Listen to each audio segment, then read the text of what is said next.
สบายดีเด้อพี่น้อง ตอนนี้เฮาสิมาส่งซองปลาเตือยซองเสาข่ายพี่น้องซองซาโบกทมได้มาร่วมอุปโภคนาสร้างกำแพงก็มีปัจจัยอยู่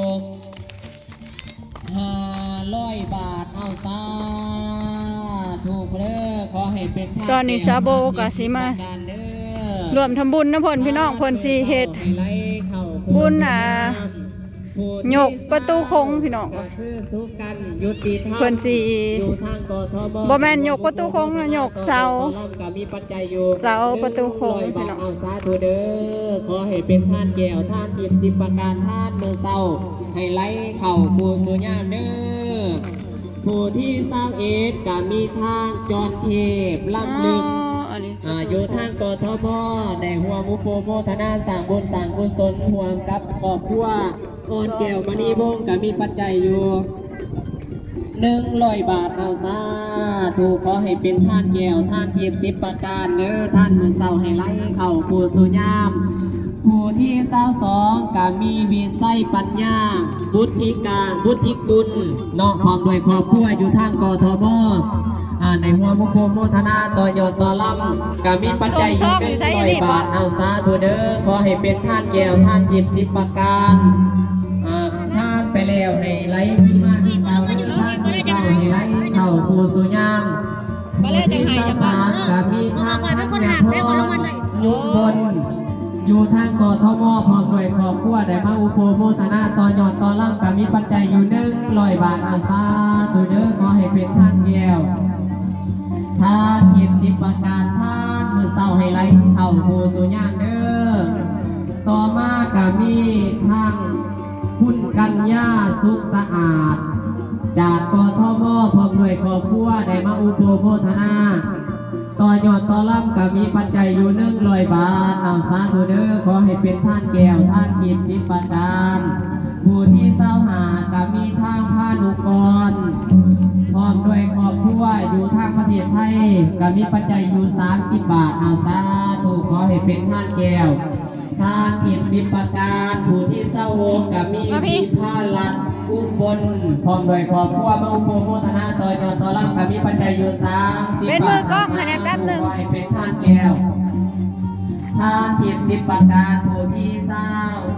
27ก็มีทองบุญผุยพงพร้อมด้วยครอบครัวอยู่ทางประเทศไทยในมาอุปโภคนาต่อยอดต่อลำก็มีปัจจัยอยู่50 บาท100 บาทอาสาธุเด้อขอให้เป็นท่านแก้วท่านทิพย์10ประการท่านมือเศร้าให้ไหลเข้าผู้สุญามผู้ที่28ก็มีทางคุณบิ๊ก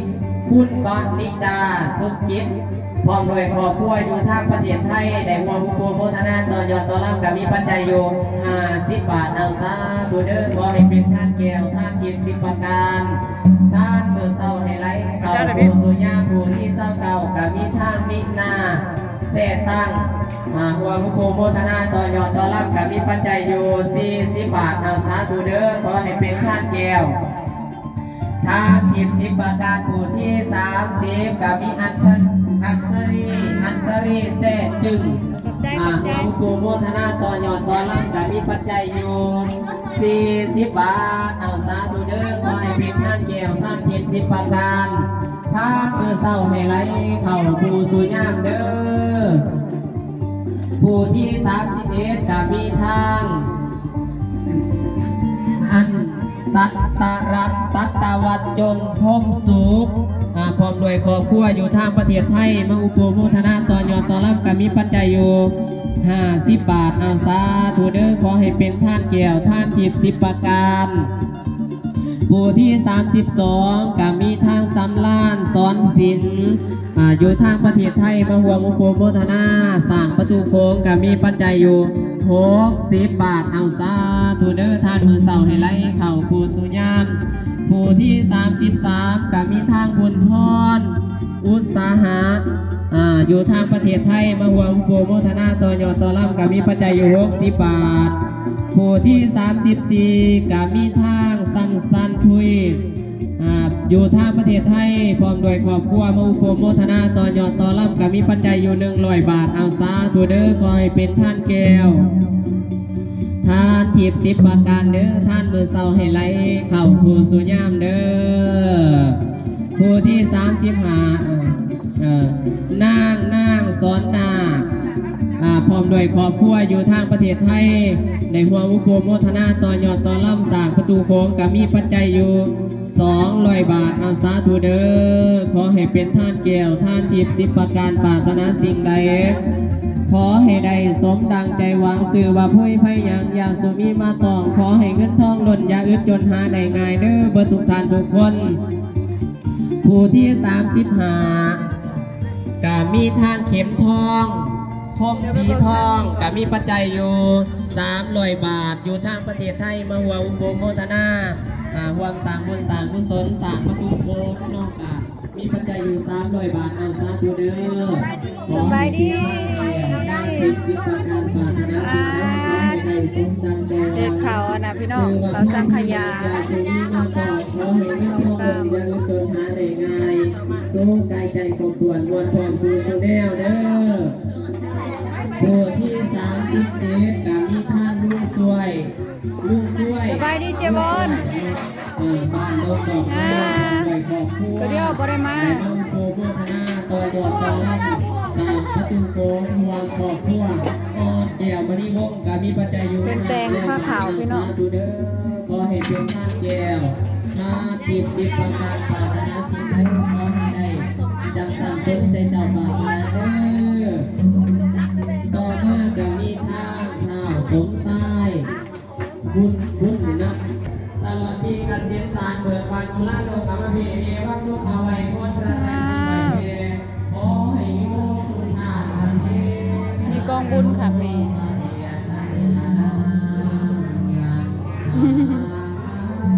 คือต้นงามแท้นี่พี่น้องเดินยังทักฝ่ายบุกแคนพี่น้องเลยสบายดี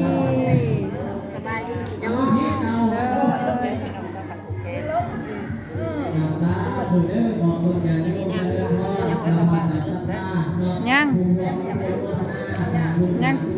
กินกันอยู่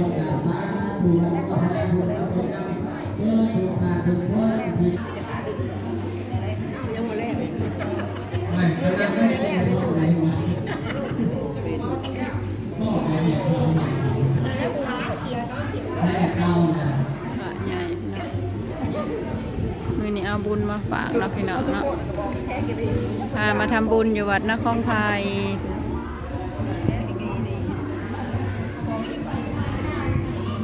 ผู้ใดที่อยากร่วมเป็นเจ้าภาพเจ้าศรัทธานำกาเรียนเชิญเนาะพี่น้องทำบุญทำทาน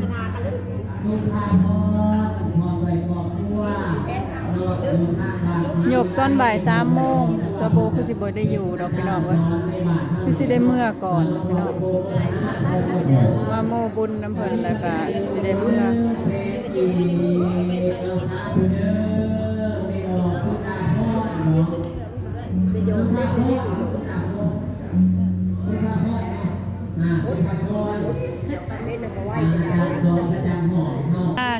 เอาหน้ามาก่อนหน้ามาเลยมาเลย ตอนในสะโบกส่งซอกเพิ่นเนาะ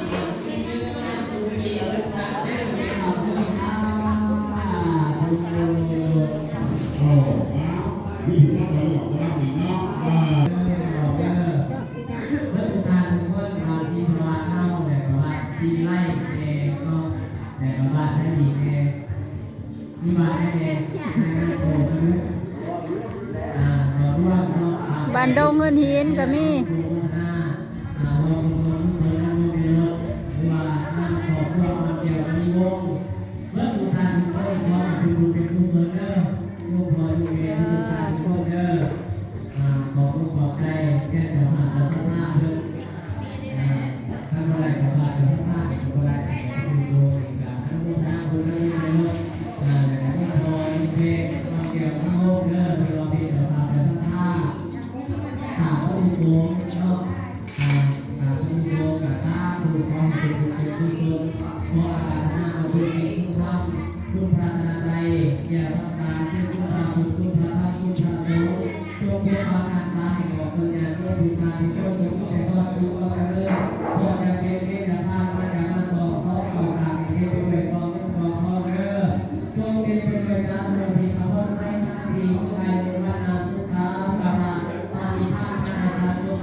ายผ้าขาวผ้าเพนพี่น้อง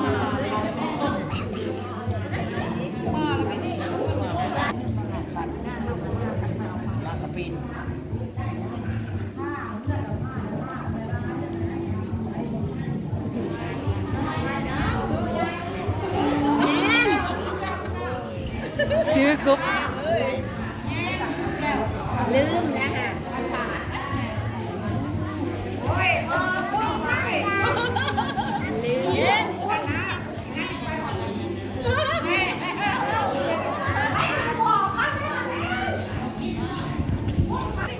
มันบอกว่าขออยู่น้ำเนขออยู่น้ำเนมันใส่ใหญ่มากเลยใช่ไหม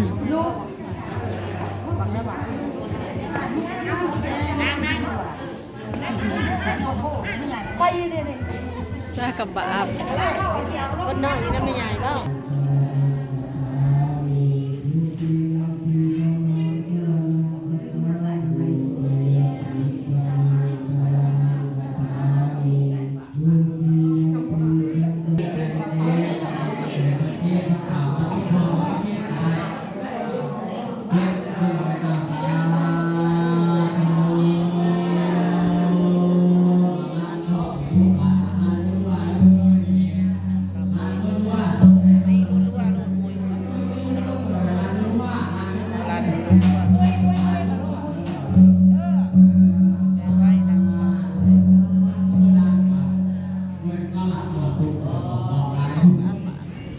มิตรพ่อครอบครัวโอ้ก็สิได้เมื่อแล้วเนาะพี่น้อง เด้อจะเอาบิ๊กเนาะสาธุให้ดูดีนี่เองเนาะผู้ต่อมากันนี่พอออกวงเนาะพ่อเพิ่นเนาะมีปัจจัยอยู่100,000กี่เนาะเพิ่นจะมาต่อประตูหุงเนาะหลังจากถวายเพลแล้วยาน้ำแล้วเฮาก็สิได้เมื่อแล้วเนาะพี่น้อง เนาะมีปัจจัยอยู่200 บาทเนาะขอบใจเนาะสาธุผู้ต่อมาพี่น้องซื่นพ่อคนที่ใจยินเศร้าพันกี่น้องหลักไปเป็นบุญเป็นกุศลสาธุผู้ต่อมาก็รีบออกเสื่อนเนาะพ่อคนที่ใจอยู่หาสิบพันกี่เนาะสาธุคลิปนี้เนาะพี่น้องพอกันใหม่คลิปหน้าเด้อพี่น้องเด้อสบายดีสาธุ